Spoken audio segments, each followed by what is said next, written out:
So good to have you here. I'm so It's glad you're here. it's wonderful to be here. I missed your face. I know, me too. So let's start at the beginning. So I'm Yeah. looking back on our story together, and I hear certain transformation stories for you, but I really love your leadership words. So we're going to focus in that direction today. But Thank you. that season in the beginning was where everything looks fine from the outside, but something on the inside feels like it's unraveling or just not quite right. Some of us might describe it as exhaustion or feeling burnt out, but some people might actually describe it as like a low hum of resentment or feeling like you're living someone else's version of life and it doesn't quite feel satisfying. So Yeah. I would love for us to go back there for just a moment. What did life look like before you started doing this deeper work on yourself? One of the things I remember saying to you is I felt lost. I couldn't find my footing, which is not like myself. I'm an Enneagram 8. Mm. So knowing where I stand in any situation is my gift to the world. I trust my guts. I trust my instincts. And I was struggling finding them. And I knew something had to change. I think I was also in a place where our family had moved and we were living through some renovations. We were in the process of moving co-ops and like trying to find community. So that felt uprooted. And then, yeah, I guess those were the two major points, like the loss of community and the change of just like home structure sent me into a loop. Yeah, that's what I remember too, is you feeling locked. And Yeah. yeah, that's an inevitability when you're moving towns for sure. I've Uh-huh. experienced so many times. We did so much traveling too, which was exciting, but also felt like, where's the community? Where's the purpose? And where's the mailbox? All of those things all at the same time. Yes. Like, And on top of that, we were ripping out walls and changing rooms and things are incomplete. yeah, Yeah. where's the microwave? Yeah. So you're surrounded We by, flipped a kitchen. We flipped a kitchen. We changed a living room into a kitchen and the kitchen into a really? living room open space. Yes. I was That lost. is chaos. That is not just loss, that is chaos. I mean, Living through with 3 wonderful kids and a dog and a wonderful supportive husband. I'm glad for him. That lack of kitchen would be next level chaos. Can you describe what it felt like day to day? So you're describing what the picture looked like back then, but how did it feel? Every day was different. There was not a lot of consistency because one day the kitchen table was in one room. And then the next day, that room changed and the kitchen tables in the other room. And then we're like that for 2 weeks with our daily morning setup with the kids. And then suddenly we flip into what our actual house is going to look like. You know, you talk about the day to day, part of the day to day, you just never know when a tool is going to make a noise and jump into the learning process. You never know when we're gonna change all the furniture around, so it's always a new little experience. Yeah. I don't know. So you're trying to homeschool at the same time all this is going on. Yeah, Dynamic. And what do yeah. you feel like inside There of it? was a time we had to leave, like, we went to an Airbnb for a week while they were fixing the ceilings. Yeah, I forgot about that too, and we still had to drive, like, to get to our everyday lessons. Oh, yeah. I survived a lot. You did. And that is actually the common experience that I hear with Mhm, women. It isn't mhm. obviously everybody's flipping their kitchen in the family room. I've not heard that one before. That one sounds challenging. But also that there's so much more going on in life than just the homeschool thing. Even than just moving, there's always other dynamics at play. And I think that sometimes the discussion about homeschool coaching is often a notion that I'm going to help you figure out how to homeschool, but actually it's like how to figure out life and lead your life. Yes. Self leadership, moving into self leadership. But before I move in that direction, a discussion on self leadership, which you are amazing at, what I hear underneath a lot of women carrying is an constant loop that tires them out. And sometimes it's about seeking approval. Sometimes it's about comparison, checking what everyone else is doing, wondering Mhm. if what they're doing is enough, being enough, showing up. correctly enough. And here's what I find interesting about that is that for an Enneagram 8, especially 8s, because 8s are supposed to be the strong ones, right? Uh-huh. Who don't need any approval, thank you very much. And yet even the most powerful among us can get caught in that trap. Absolutely. It's funny you bring that up. That's been a realization in this winter season. I went Okay, first of all, I don't know if you remember, you and I met at Julie Bogart's Free Writer Day Off, Yeah. her first one a year ago. And then I went again this year. And this year, I feel the big theme was you don't need outside approval.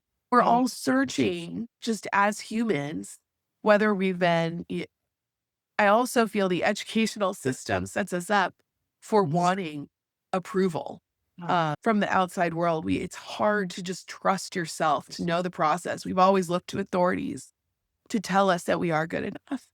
And in this homeschool world, you are good enough. And I say that having met such wonderful, strong women, new, wonderful, strong women this year at the Brave Writers Day Off, and everybody was searching for Julie to tell them they're doing a wonderful job, or for each mm. of us to be like, no, you're doing a great job. And we do need that from each other. That's what we're here to build each other up. Yes. And we can do that. And you need to know that you are enough. Amen. That is And I so say that as a former middle school teacher. I taught 7th and 8th grade English for 12 years. The one thing that I get to carry with me with that comparison is that I have hundreds of students that I can compare to that I'm like, I know I'm doing a great job. Ah, I know that this is not that serious because over 50% of the kids are not meeting these crazy standards we have in our heads for our children yes, which we because try to we make love happen them at home. and we love them so big Yeah. and we love education. So our expectations are like, oh, I know the school's doing so much more. Yeah. The school's doing the best that they can, and maybe they're doing more things, but the depth for all students is not there.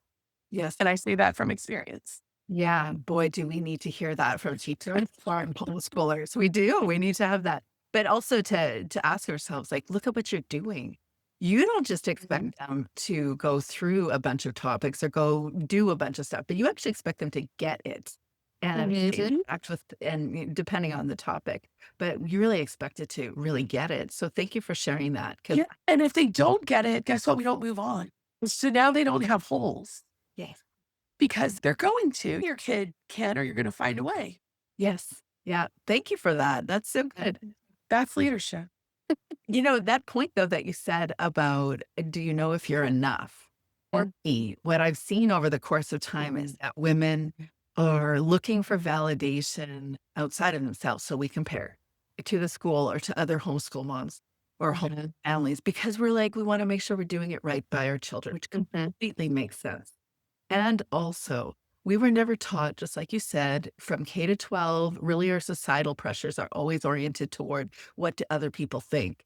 And you're not asking to go within and say, what do you think? Because it isn't just you fulfilling academic requirements from K to 12 or enabling them to get into a college or something. Also about living a purposeful life. And I see this often, and it could drop heavy sometimes in conversation, but the reality is you got 84 years, or maybe it's 90 or 110, maybe it's 42. We don't know, but You you're don't know. here. You're doing this education thing to enable your kids for toward a purposeful life. Yeah. Yep. Right on the head. And if you can be living, if you can enable yourself to lead your own life, then you're going to do that with your kids. We are. Yeah. Yep. You'll feel enough because it is what it, And it is what it is. Yeah. And nobody's going to love your kids like you. yeah. And nobody has the big, beautiful vision for your life and your family like you. So what You cracked know, this open for you?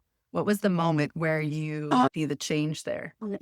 I remember we were talking about, I was headed into a new co-op and I was having feelings about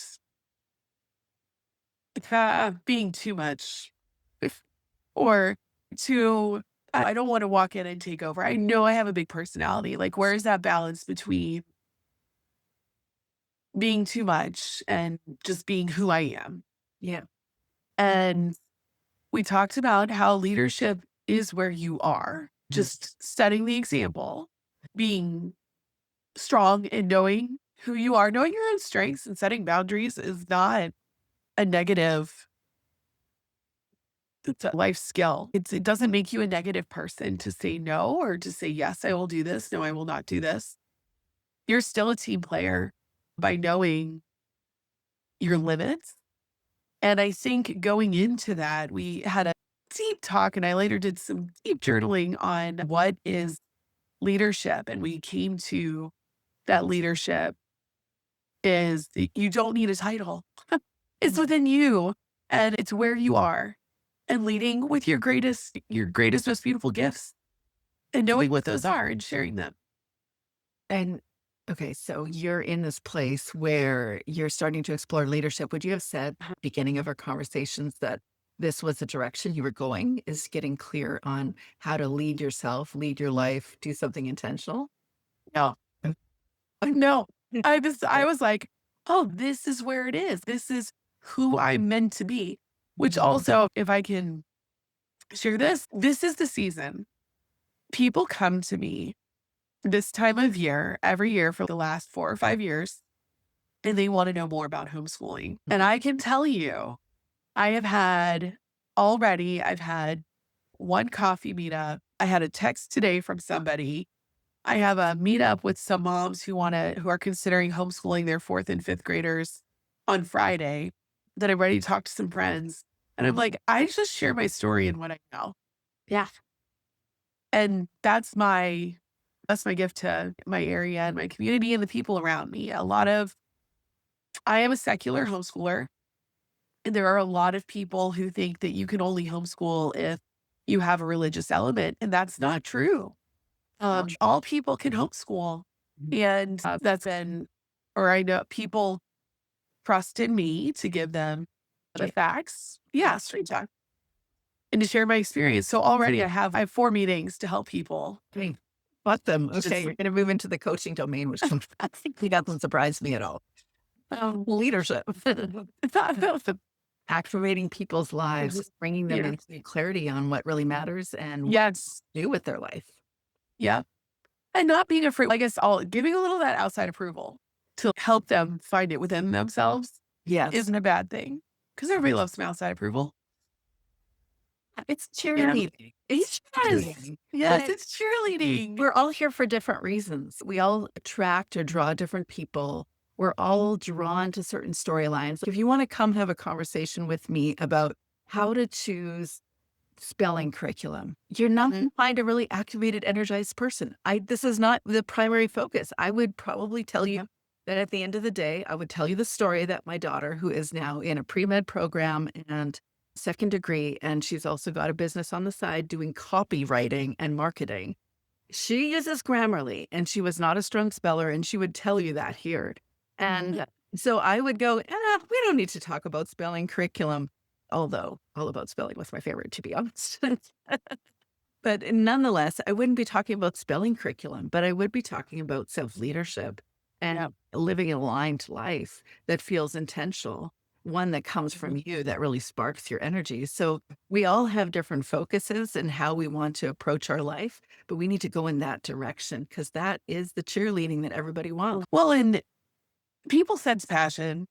They sense that enthusiasm. And if you're passionate about something, people want to learn from you. Whatever that is. I'm like, I'm not really into science.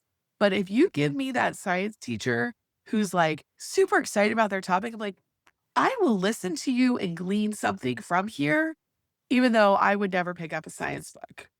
And for a million, I would not be pre-med because I loved it. like way big words and scientific. I love it. I love it. It'll But go. I also love experts. Yes, my son is graduating and his focus is physics and he notices everything through that realm, which is really a challenge for me sometimes to actually sit with them and really be in it because I'm like, wait, what did you talk about? Actually, I'm not really looking for a definition. But Uh-huh. when I wanna have this conversation. But his teacher, who is retiring this year, absolutely loves this topic, and she has ignited a fire in the Oh my gosh. that class. She just recently did this or was invited to an event, and she's now gonna learn to throw clay, much like your mug right there, throw Mhm. clay and create different products, and she's got this pie plate, which, of course, has the number or the Oh my goodness. pie, and then she put each of the kids' initials around the center of the pie. It was so amazing. And it is exactly what you just said. Teachers like that inspire energy within other people, people with Yes. passion. And so you have this unique passion where you're moving toward what would you say in your own words, your sense of leadership? What would you say you're being drawn to right now? Helping others see their own awesome. I don't know, helping others like into right now. It's funny. My mom always said, Hillary, I see you as teaching teachers how to teach, Huh. like sharing that love of education Yeah. in whatever way. So now it's funny, 10 years ago, I would never have thought it would be in the homeschool world that it's all families, all teachers, all families can be teachers and you can do this. So helping families know that they have it within them. And if it's the right thing, it is not right for everybody. And I want the school system to prevail. And I want what's best for each individual child. I can feel the energy that you have around all these things, and it actually feels like magic. Thanks, dear. You know that's my word. I That's know. my That's middle for name. sure. Um, and it I really is my do middle name. I'm not making that up. As the listener will have already heard, because I've already written the introduction or part of the Um, introduction. We will already know that, and I don't oh, think it's a coincidence your mom named you. yes, thank you. Yes. You're gonna make me cry.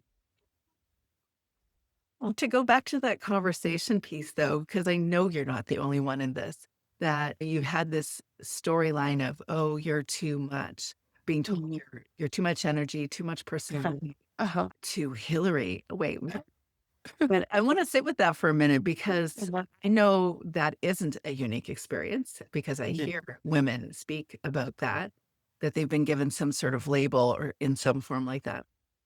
When you hear that often enough, you start to believe that the very thing that makes you magnetic is actually the thing you need to apologize for. Where are you at in that? Where am I? I don't have time. I don't have time for that. Imagine. If this is too much, I go find less. I am who I am, and I can't be anything less than that. I only have one big, beautiful life, and I'm gonna spend that as me. So And I've been younger. I've been younger, and I remember I had gone in for a job interview and basically told in the job interview I was too much because I was too enthusiastic. I was too excitable, like care. Not well, they didn't use the word care. That broke me for a minute. But then, may the phoenix rise. I also learned if this is too much, I was never meant to be there. Please do not put me in a box. I am going to be nothing less than me. I love that. Okay, can we sing "This Is Me"?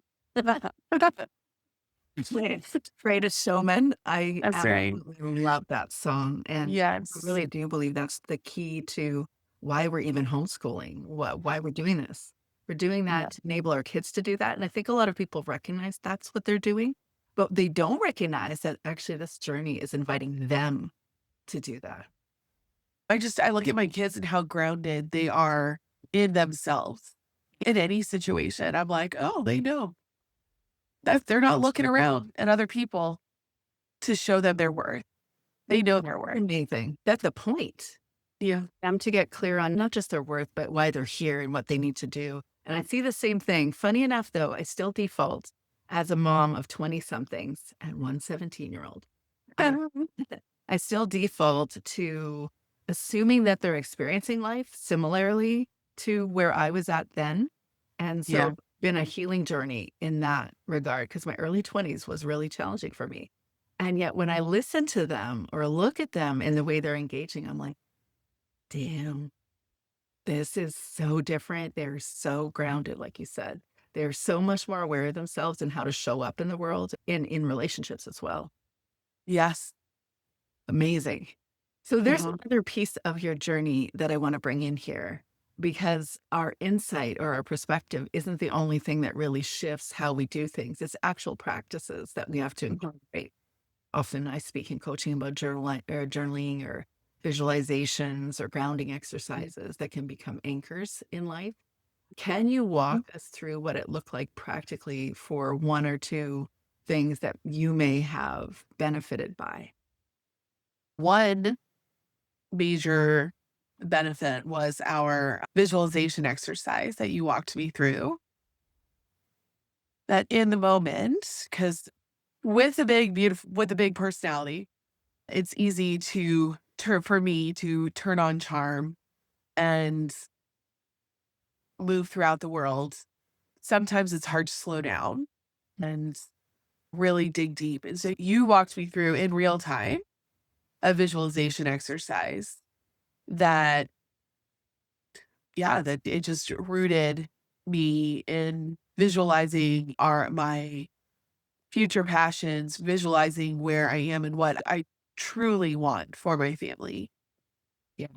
And that was a very important step.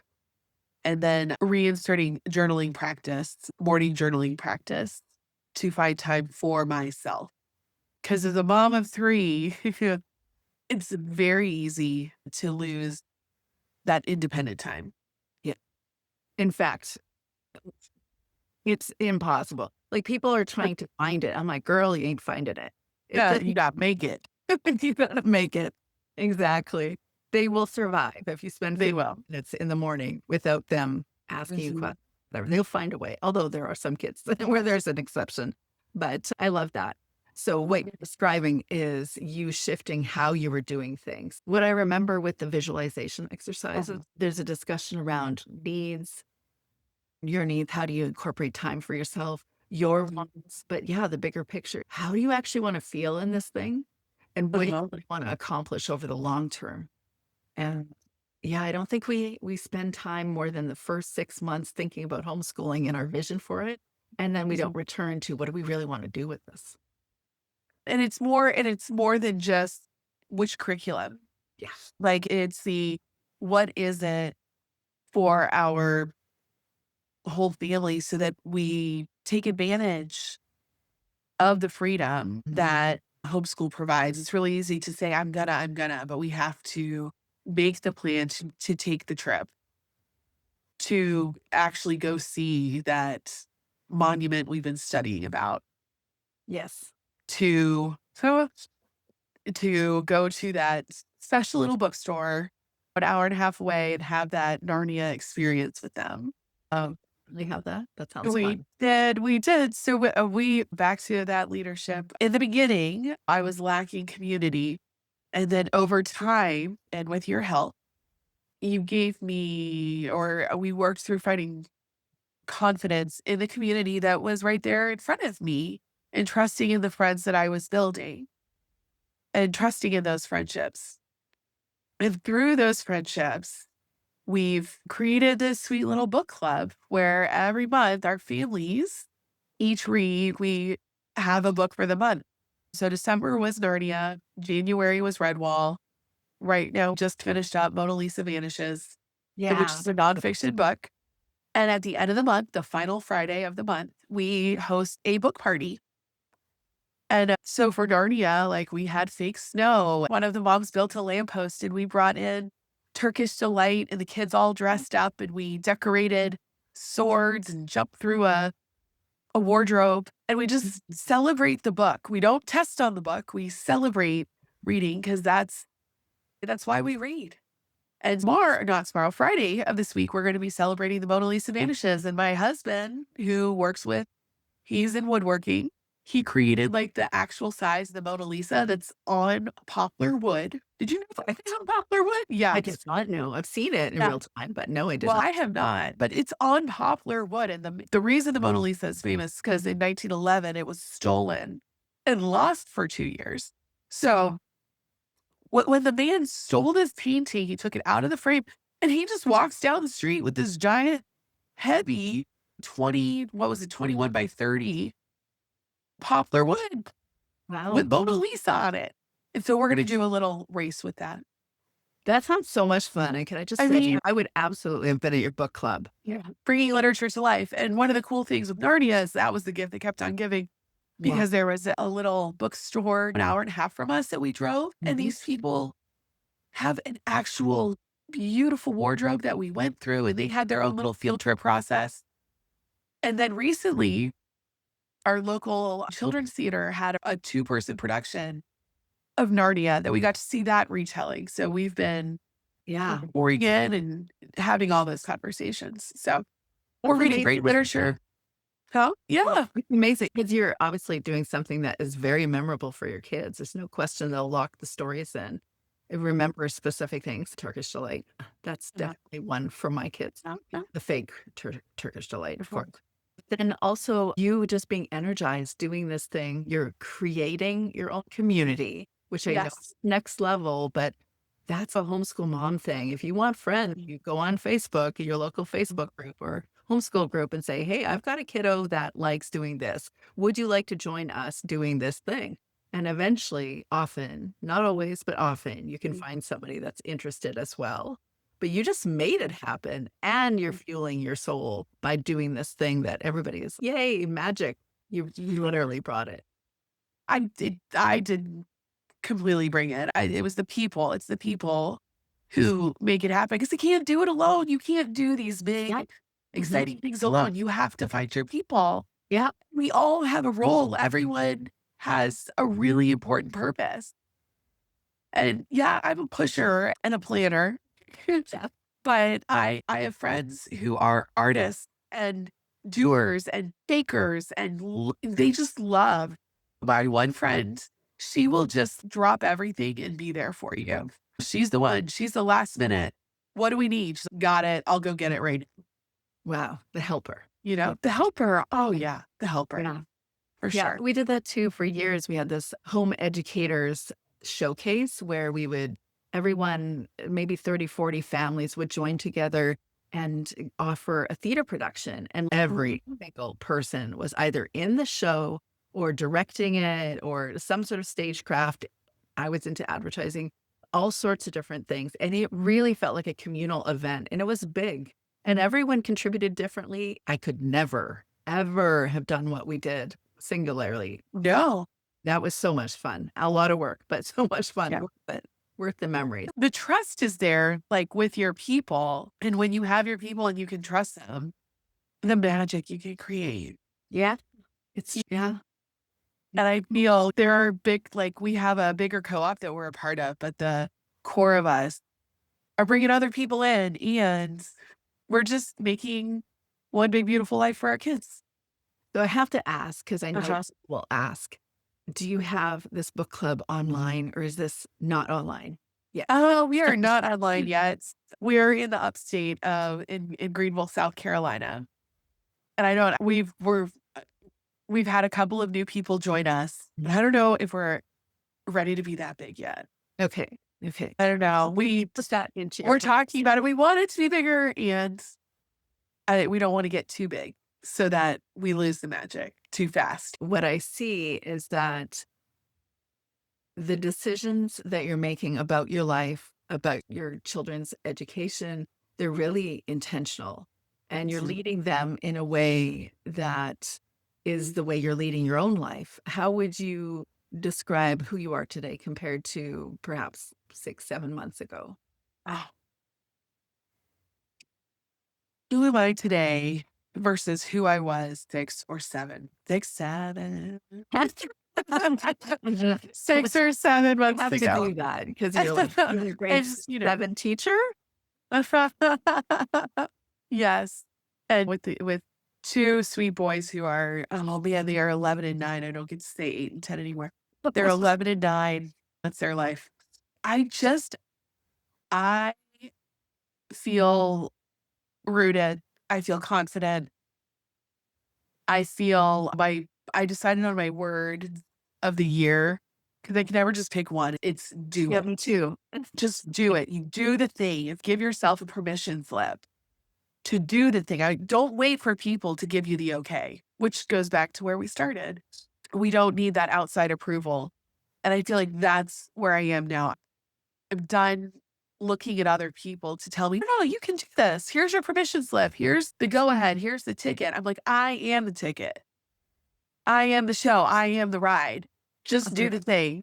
Yeah. And it may not be perfect. There's no such thing as perfect. It may not be perfect, and it's not going to be perfect. But also, what can you learn from that imperfect but awesome experience to make it better the next time? Do you not just I'm just gonna speak to the listener and just say, you can hear it, right? Your energy is so energetic or fiery or magical, really is. And I am the ride. I'm like, yeah, bring it Yeah. because this is your one big One big, beautiful life. That's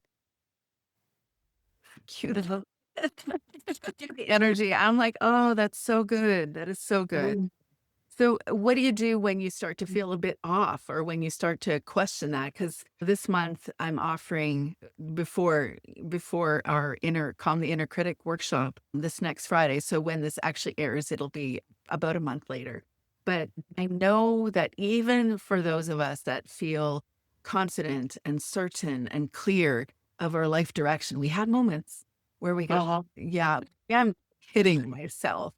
We all do. I had it last week too, and I've said to one my husband, because he coaches me in those moments, I coach him, he coaches me. And so he came to me and he's, okay, so let's try to get clear on what you need to remember, like what is really true. And I said, that triggered my thoughts on this workshop because it's all about the four-part framework of thinking the true thoughts. And I was like, okay, so I'm gonna have to tell you something. I am actually doing a workshop on this right here. Just because you're confident, just because you come from a grounded place and you've learned the lessons you've learned, doesn't mean you don't ever have a moment of questioning why you're doing what you're doing. So, what do you do to move back into that place? One, I turned to my people. I turned to my husband. I turned to my girlfriends. I turned to my bestie in Ohio. Man, I wish she lived closer. I wish we lived closer to each other. And we're always like that bestie talk who's seen me in my lowest of lows and my highest of highs. Yeah. She knows my true self. We were just there for each other yesterday. So I'm like, oh, yeah, she needed a pep up. We can just tell each other, hey, this is what I need right now. And we're like, okay, done. Be it just to listen or to talk through a problem without judgment, to offer another way of looking at it. That's always that's one place I definitely go. Or maybe it's meeting up coffee with my book club girls, my tea time girls, and we just hash it out or we laugh about the things that we thought we were upset about. Yeah. Because laughter is wonderful medicine. And I journal. I sit down sometimes. It's like when it's just too loud in my head, I sit down and I write. You just got to get it on the paper. Because also, if I can get into that stream of consciousness, suddenly I start finding solutions or truth. Like you said, finding my way to truth, you've got to get the junk off the brain. You really do. You You really just, do. Sometimes you need to mirror it back with someone that's uh-huh. outside of the story. Yes. That's important. Or somebody who has learned over 30 years, like my husband, to try to fix things because I know this is default setting for a certain person or a certain gender, but the default setting to try to fix things immediately, but rather say, what do you actually need from me? Right. Uh-huh. And then move into being a reflector or being a guide back to you. And sometimes you do that. Sometimes you can do that in a journal by yourself. Yep. And just like you said, put it all down and then look at it and go, is that true? Uh-huh. Not necessarily. It's your or family. even talking back to yourself Yeah. in that writing. I find myself, I'll write something down. I'm like, that's not true. Like Yeah. immediately. That's parenting. That's Yeah. inner parenting right there, reparenting. But also just knowing that, like you said, it is a season, it Yeah. is a time, and believing like the truth when it shows itself to you. Yeah. Yeah. And then when you do recognize that you are believing something that has some harsh consequences, like you start thinking in a certain way that makes you feel bad about yourself. It makes you play small. It makes you not want to lead anything. It makes you Uh huh. every choice you've ever made. When you look back at the thought, when you can look at the narrative and say, if I believe this, what does it mean that I will do? Versus if I believe I am capable and I'm learning, or I made a mistake, but I'm not a failure. If you can move in the direction of the truest thing and recognize what the consequences are to that truest thing, then you can continue to practice and also recreate your neural networks because this is Yeah. chemistry. It is not just positive chit chat or just self-help stuff that we're talking about. It's actually recreating neural networks in your brain so that you can default to thinking the truest thoughts more consistently. Amen. Amen. So what do you notice in the kids that are in your home? How you're leading from a more centered space yourself? What do you notice in them? Because they are mirrors to us. They Uh-huh. back They exactly really are. bringing. It's fun. I love that you bring that up. One, I do notice that we are all more on the same page and just willing to work through the projects. It's not a list to check off, although we do have lists that they can check off. It is a deeper opportunity to learn. Mm. That's where we spend most of our time. And at the 6 months, 8 months ago, I remember at one point, my oldest was getting a little angsty back. He was being angsty or he was being angsty towards his brother. And I looked at my husband and I said, that's us. We're stressed right now, but we need to rethink this. Yeah. We need to hear the talk, hear our self-talk, hear the way that we're talking towards the kids, and we need to reframe. And so through the whole process, just being very smart with words, like remembering that story. I want my child's inner voice. I want it to be positive. I wanted, if their inner voice is me, I want it to be confident and grounded and loving and supportive and cheerful, like cheering. I want to be their cheerleader, not just these are all the things you did wrong. I said, go up there and do that. It's really easy to fall into that process. But I do find that now, as I was emptying the dishwasher the other day, and my son just came over and he just took it over. He just did it. And didn't It's complain. like, no, I'm like, this mommy, this is my thing. I'm supposed to do this because we're creating a family environment and dynamic that it is just, it's about helping each other and pitching in and showing love through action. Yeah. I also have the kids right before I logged on. My middle and my little were like yelling at each other. And I was like, this is exactly what I was talking about. You can't do. Yeah, that is a guarantee, almost a guarantee every time I log on with anyone. They're like, "I'm sorry, the kiddo is coming in the room," and I'm like, It happens. We have "Yeah, kids. yeah." Like, you had a really big shift in how you did parenting/education. You were drawn to thinkers like Loris Malaguzzi and Reggio Emilio. Reggio Emilia. Yeah. Uh huh. The So idea. my kiddos and Yeah. Reggio Emilia, Italy, Laura Maraguzzi. Yes. Our kiddos attended a local preschool that follows the Reggio Emilia philosophy of education, where it is within the child that they are leaders, that they are knowers. They are not a blank slate to be written on. They can, if they can find it and they are excited, they can learn anything from anything. And so our kids went to this beautiful Reggio Emilia school. They partner with Reggio Emilia is a place in Italy where they found years ago the smartest people were coming out of this tiny town. So they studied the town and the way that they educate their families. Yeah. And they found that the way that they believed in children, that they can be leaders, that they do know things and what they do recognize when you give them the confidence and the positives to support to search out and learn those things, that voice stays with them Yeah. and they become leaders in their fields because it is that inner voice that's created. It's so similar to John Holt, John For Chen sure. the Yes. the And Charlotte Mason. yeah, Charlotte Yeah. Mason, Sir Ken Robinson, and from all of these thoughts, really came a set of values that you are able to articulate, which I often hear women move into moving more toward relationship over Yeah. curriculum and Absolutely. faculty over the commitments, and like you already shared today, depth over breadth. Yeah. Yeah. Yes, which is one of the things that we loved and do love about this school Yeah. because it is about depth over breadth. Like it is about the relationship through the eyes of the child. That's what they walk the walk because there are a lot of schools they can put on the Montessori moniker or the Reggio Emilia inspired moniker. This Mhm. school wrote letters, handwritten letters before the internet to people in Reggio Emilia to start and learn and grow in this philosophy. For me, when it came time to educate our children, this one was just super obvious to me.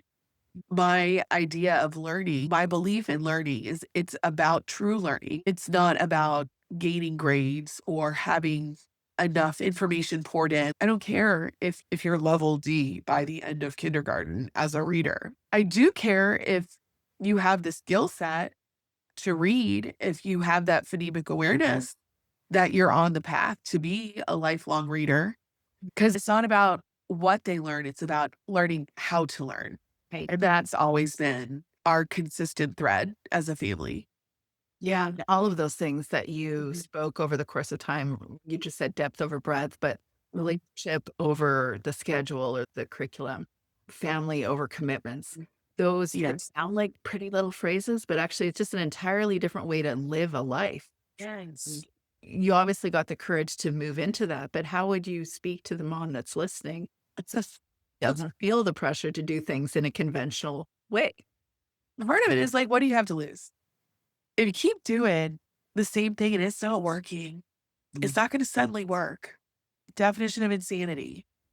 Keep doing the same thing over and over again, expecting a different outcome. Maybe that little voice inside of you is telling you it's time to make a change. This is your kid. My relationship with my kids is more important to me than any grade or, I don't know, like the curriculum that we to finish a curriculum. As a as a third grader, we finish are we gonna finish that physics? Maybe not, but I do know over the course of time, they know they can come to me with questions. They know we can search out answers together. We live in a world where everything's at your fingertips. Our system has not caught up with our world. And Please. actually, homeschooling is probably a lot closer to the real world. We have this thing in our back pockets for, I don't know, since when was it? When did it come in? The 2000? Uh-huh. An Apple product of some sort. My kids asking me when we got a computer because we probably didn't get one when I was a kid. And I'm like, yeah, I did. I had a Tandy EX1000 in grade 8. And it did not have the internet though, because No. this yet. And dial up. I had dial up when they were babies. Yep. Oh my. The other morning, I just decided to put on You've Got Mail. Oh, Just like for me, I was like, you know what? I want to watch this a little bit. My daughter came in, she came down early. And she's like, "What's that? What's that you got mail? What's that noise?" And I'm like, "My daughter." Back in the 1900s. we're really talking about moving or changing values, and it's easy to choose on a page which values you want to believe in, harder to live them out. Yeah. But even to identify them, you can identify them on the page. But when life gets loud and everything around you seems like it's demanding your attention, how do you hold your values? How do you hold on to the depth versus breadth or the family instead of the commitments? Lead into the theme. Like, I guess I'm like, where's the love? Like, where is it? We'd stop, we'd stay home, let's put on a movie, let's get the pizza, and let's all just snuggle up together. The other night, we have a little fire pit thing we did. We grilled hot dogs and had s'mores by the fire. Like, how do we come together as a family? Now, in our family, my husband is a wonderful cook. Food is love, so that's always involved some way, shape, or form.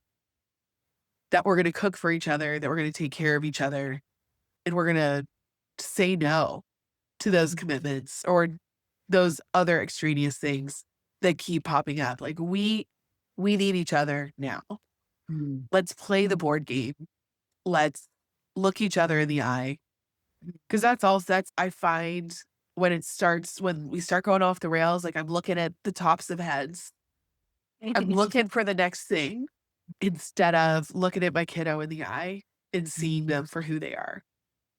Yeah, and these moments, I know it's okay, I'm gonna have to say this a couple times on this podcast over the next 6 months because of where I'm at in my motherhood journey. My son is about to graduate, go into university.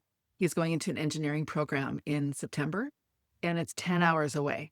And Okay. I've got one kiddo getting married.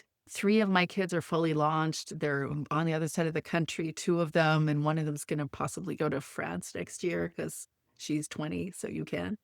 And I look at all that and I just go, "Wait, not really. This isn't done."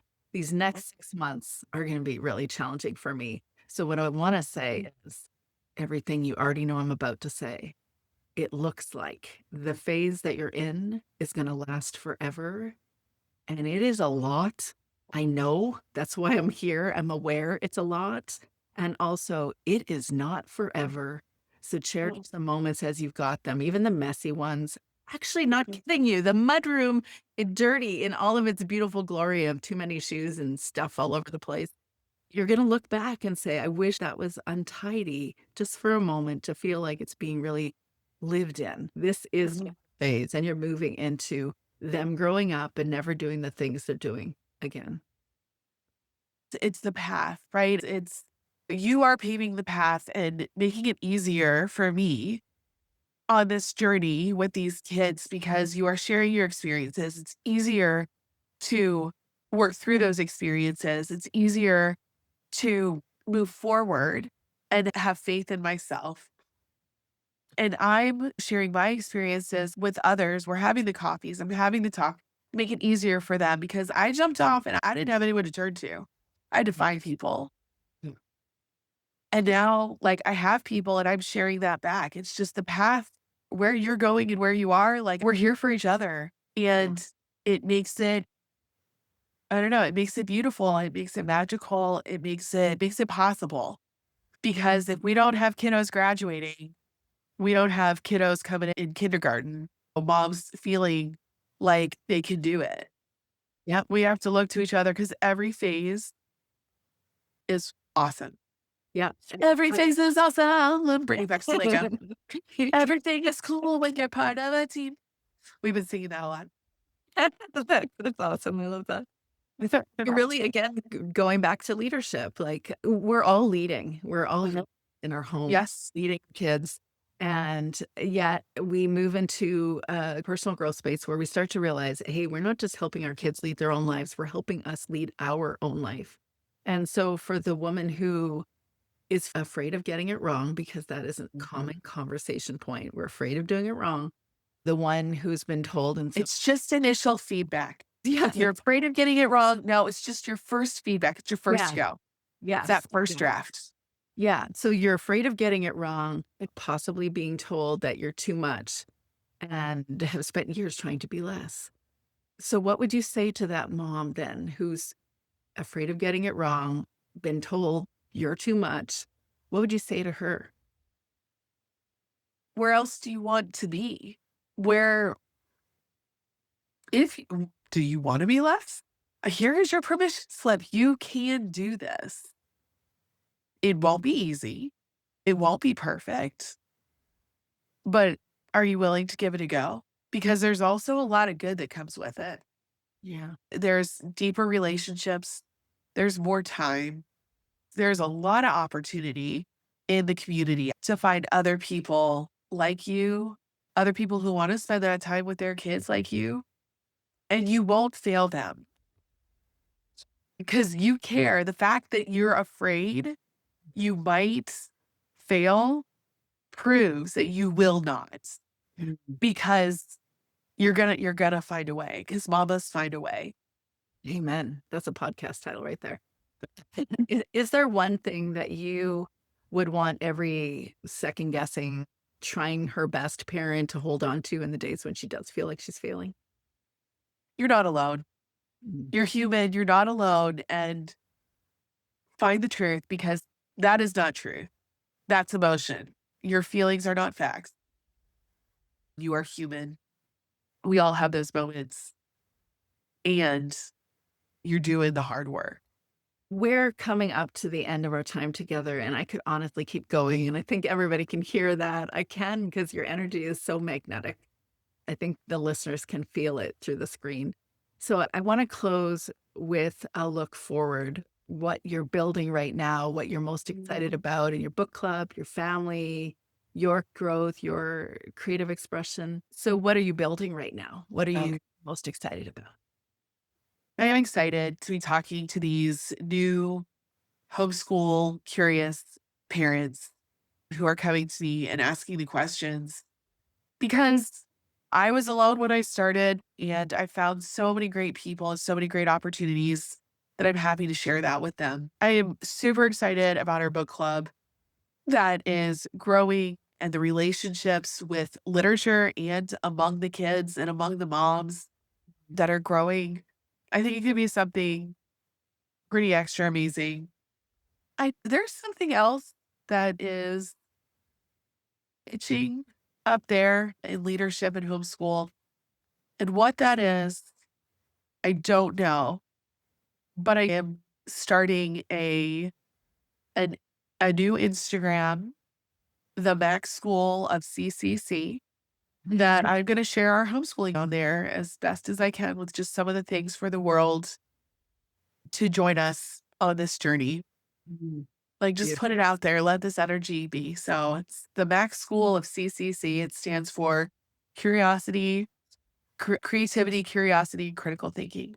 Beautiful. That sounds Yes. just like you. Yes. So how do you hope to keep growing as a leader? I think this is one of the most underrated parts of Mhm. this work is that it doesn't end. You don't arrive, you just keep becoming. And from where I see it, you're really becoming something remarkable. You. That's really kind. Just keep becoming. That is, I'm going to turn that into a sticker and put that on my water bottle. I think Um, Michelle Obama already did. I don't know, but the first step I think is sharing out with this Instagram and not just keeping it to myself. Yeah. Not I don't keep know where it's going to take me. from the world. Thank you for showing up with your whole self. Unapologetically you. You're magic in your heart. Thank you, and thank you for having me. And I always look forward to these and what you have to share, and I'm looking forward to jumping into the collective here in Yes, the coming months. and to everyone listening, if something in this conversation stirred something in you, pay attention to it. That's all you need to do. That is you listening within, is your voice trying to get your attention. You don't want to miss it. You don't want to defer it. You actually want to follow it. You're not just teaching your kids to do that, but you are living your most purposeful, intentional life. And I think that is what the beauty of this home educational lifestyle does. It draws you into a most intentional, purposeful life. Last thoughts? No, it's no, I'm done. It is, as always, a delight to spend time around your passion.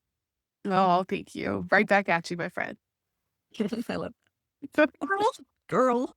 I'm so excited for you. This is okay. Just gonna press.